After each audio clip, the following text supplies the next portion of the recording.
Give me the headlines now, presented by Hyundai, going into the printing press. Got two games for you. We'll start with your Tampa Bay Buccaneers defeating the Green Bay Packers. 34-20 is the final score. Your headline for this game is... Yo ho, the baker's life for me. That's like my favorite song, okay? With the Bucks, like they play that at the stadium. Yeah. So like, you're not your favorite song like of all time. It's my favorite song in the Buck Stadium. Okay, like it's like that, and like it's there's from like, Disney, and it's what is that, like Snow White with the yo ho? Okay, it's the Pirates of the Caribbean when they do it. I don't know if the yo ho song is from that. I feel like the yo ho song might be from Snow White, and it might be the Seven Dwarfs, but I don't know that for sure. But that's number one. These are the kind of things we do here at Simms Unbuttoned. We make you smarter in all areas of life. But that's the song we would play like in between quarters, and I always used to sing it on the sideline. I loved it. We make you smarter with information we think is mostly correct. Right. So not sure. Baker was good in this one. The play of the game came late. When was that? 6:40 to go. It was a touchdown game. Baker Mayfield found David Moore on a 3rd and 4. In between a couple of Green Bay Packers who missed, and then he took off. That was a nice run after the catch. It really was where the game turned. The Bucks. It's where you felt like it's officially over, right? You were like that's going to be all she wrote for the Green Bay Packers. The play you're talking about specifically, you got David Moore running a little what we call a stick route, like a 5-yard out route from the slot. Devondre Campbell was all over it. It was one of those where when Baker was throwing it, you went like, is this going to be an interception?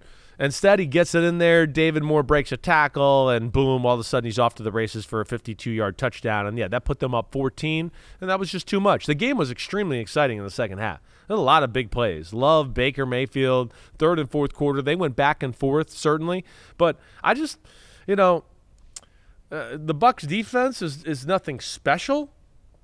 They have some size and some playmakers. But the fact that they were able to adjust here a little bit. Todd Bowles, I'll give him credit over the last 4 weeks, got off of his old school defensive coach mentality of like, we're going to run the ball. I think he finally realized like, we're not a great running team. In fact, we're better when we throw the ball and then we try to run off of that. We get people to be scared of Mike Evans and Chris Godwin. And the big thing to them, and I know we've been talking about this a little lately, 3rd down, Baker, he loves hanging in there and throwing the ball down the field, and they throw the ball down the field to make big plays. It's not Charlie checkdown. When you watch them throughout the day, it's post route, deep cross routes, seam routes. We did a thing on, Football Night in America, seams and screens. That's where they're really good.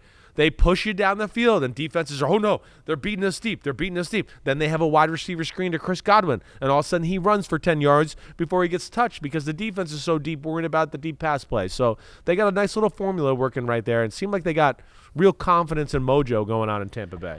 Yeah, Baker Mayfield was good in this one, a perfect passer rating. Modern J has a tweet out there. Can we get a damn okay for Baker Mayfield? Had a 158.3 quarterback rating, QBR, with 4 touchdown passes in a victory over the Passers. He goes, also, Chris, check out my cool Christmas ornament that features Chris. Wow. Oh, wow. Did you know that? So you're on an ornament right now if you're listening and not watching on Peacock or YouTube. It's me, Cadillac Williams, and Derek Brooks. What are you all doing together? Just kind of looking at each other? We're giving each other a high five. We just won a big game. We're going, we just beat the Lions, so we're excited, okay? That is an odd. Do you have that ornament? I don't have that ornament. Oh, my gosh. That is amazing, though, and thank you for @ModernJ for showing that and sharing that. Did you know that was out there? Did you know that existed? I had seen that before. I feel like somebody sent me a picture of that before that, on social media or somewhere that I've seen it, yes. Modern J, I want to see the face. I want to know how close they got the face to looking like the face that's sitting next to me right now. I just want to see. I'm kind of curious. We'll get him. That's my better side there. My back and my ass. Okay. Yeah. Just the hair. Yeah. What color was the hair though? Was that blonde? I had my helmet on. I'm wearing a helmet. What the hell are you thinking of football players? Do you have your helmet? Oh yeah, that is a helmet. I got my helmet on. Right, it looks like I have a wrinkle in my neck, which that is not real. I don't have wrinkles in my neck, but I'm good. It almost looks like you're wearing a swimmer's cap too. It doesn't necessarily look like it was big enough. My head was so big, I had to squeeze that damn helmet on there like it was a swimmer's cap. But way to go, Buck! Seriously. Yeah. Where's the legs and rear? To battle back from where they were, not long ago here, 3-game win streak, right? Oh, you're moving on from the ornament talk here. I am. I'm moving on to real football. But I really am impressed with the Bucs. And, to win the game last week against Atlanta, the way they did it, again, to go up to Green Bay. Green Bay didn't give up. They fought. They tried to stay in this one. Green Bay's defense is disappointing. The way they were gashed a little, in the second half last week against the Giants, and now, to let up that many big plays against the Buccaneers, kind of disappointing for the Green Bay talent altogether. Yeah, exactly. Real quick on Green Bay, they allowed 450 or more yards for the second time this season. PFT Ghost wants to know, Simms, please convince me why Joe Barry should be the Packers' defensive coordinator. I know Godwin and Evans is a terrible matchup for our banged-up secondary, but in too many games, it just feels like we're not changing to stop what offenses are doing. Yeah, I don't disagree with that. I think injuries. The other thing I will at least stick up for Joe Barry is injuries, and they have a lot of young players on their football team. So, I do think there's things that are blown or messed up at times as well. But I think anybody that's been listening to this podcast for the majority of the year, you've heard me say, I'm a little underwhelmed with the Packers defense for the talent that it has. It has had too many, average-looking offenses move the ball on them. Yeah, disappointing today. Here down the home stretch, especially you win that Chiefs game, and you're going, wait, they seem like they're rounding into something here.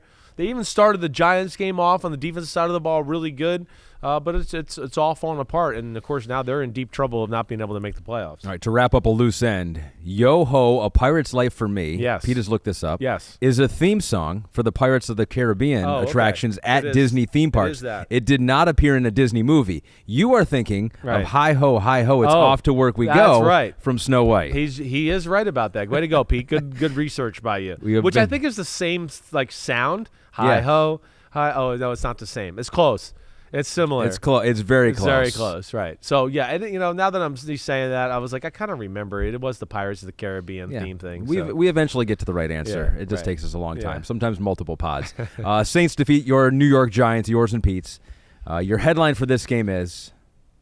Hey, go get your shine box, okay? That's fine. You don't even know what that means, get your shine box. No clue. Hey, Tommy, go get your shine box, all right? So it's from Goodfellas, right? Joe Pesci's a baller, wise guy. Okay. But when he was younger, he was shining shoes. Some wise guy got out of jail, and he's like, oh, you're a big shot now. I used to remember you when you shine shoes, right? So he kind of they kind of go at it a little bit, and then he throws one more zinger at him. He goes, tell him to go get your shine box, okay? So Tommy DeVito's the quarterback of the Giants, right? We thought it was a good play on words. And Tommy is the name of the character in the movie. His name's Tommy DeVito. He gets shot in the back of the head and dies. Wait, the name's Tommy DeVito? Yes. In the movie? Yes. Goodfellas. It's a classic. Watch it. Okay? Yeah. All right? Yeah, okay. But that's why we brought it out. And, so what we're basically saying is that Tommy DeVito magic kind of got squashed in this football game overall. What was he supposed to do? 7 sacks? Exactly. No, that's why, I know we're having fun with it. You're got right. Whacked. It was a disaster. He did. He got whacked, but literally whacked by big angry defensive linemen who wanted to tear his head off. It's the Giants, offense. We know it's not great, right? I mean, cool what he did against Washington and what he did last week. I think there's some of me that would go last week against the Packers. I'd go, what the hell were they doing? Is what I want to say more than, oh, wow, great Tommy DeVito, right? The Saints didn't do they didn't do some of the mistakes, I should say, of the teams that they played the last few weeks. They weren't going to let them run the football. DeVito wasn't going to scramble, right? That was probably their biggest thing of the football game. And, what happened is the Giants couldn't get out of their own area of the field. So the Saints had field position for a majority of the game. It wasn't like the Saints were some juggernaut on the offensive side of the ball. They weren't. But kind of like we talked about a minute ago with playing it the right way, the Dolphins, the Saints were the same way. They're like, well, we got this offense on hold. We'll dink and dunk, and we'll be a little conservative, and we'll slowly start to wear them down and win this game easily. And that's basically what happened when all said and done. Giants offense just not good enough to move the ball in the Saints defense. And the Giants D, respectable, but, like we always talk about, you're putting that many bad positions over and over and over, you're going to start to fall apart as the game goes on. I think we have been a little reluctant on this podcast to give the Saints their due. Yeah. They're 7-7 right now, so we'll let Tomas Pena do that. He goes, damn okay, Derek Carr. With the Saints offense playing their season-high percentage of play action, Carr had his best game. I just can't believe it took them so damn long to understand that a bit more play action would lead to more open throws in the middle and better pass protection. Agreed. I haven't got the run game ever going maybe to the point they wanted to this year. All right. Had a little success with that today. Hopefully they can stay with it. I think that's one way they will get Derek Carr to push the ball down the field a little bit is with the play action, right? When he drops back, he's, again, a little too conservative for me at times, like you've heard me say, but I think he's so good at going through the reads too. He's just like, 1, 2, 3, 4, oh, boom, there he is, and he goes like, when it's a play action pass, it's like, oh wait, we're keeping people in the block. As I tell you, it slows the pass rush down for a second. Sometimes it clears out the picture downfield a little bit more to where now Derek Carr, who can be a little conservative, can feel a little bit more confident about throwing the ball down the field. We'll see where it goes. Yeah. Again, it's not been sexy, and we don't certainly need to put it down, but between his play, the weapons they have on the field and all that, I don't think we're crazy in saying that they've been a little underwhelming on that side of the ball. Let's see if this can be a jump-off point for them in that offense. The Bucs and the Saints both at 7-7, tied atop the NFC South. They both kind of maintain control of their path to a title there because they play each other coming up here in 2 weeks. They play each other 2 weeks. The Saints got the Rams this week. Yep. That's going to be awesome on Thursday night. That's going to go a long way to the playoffs, right? The Saints have a double way they can still get in. They can still win the South, and they can still maybe be the 7th seed with the way things are going. So they have a few more avenues of a team like, hey, the Rams, who I know we're going to talk about in a minute, right? They got to win as a wild card because they ain't catching the 49ers in the West. And that was Give Me the Headlines presented by Hyundai.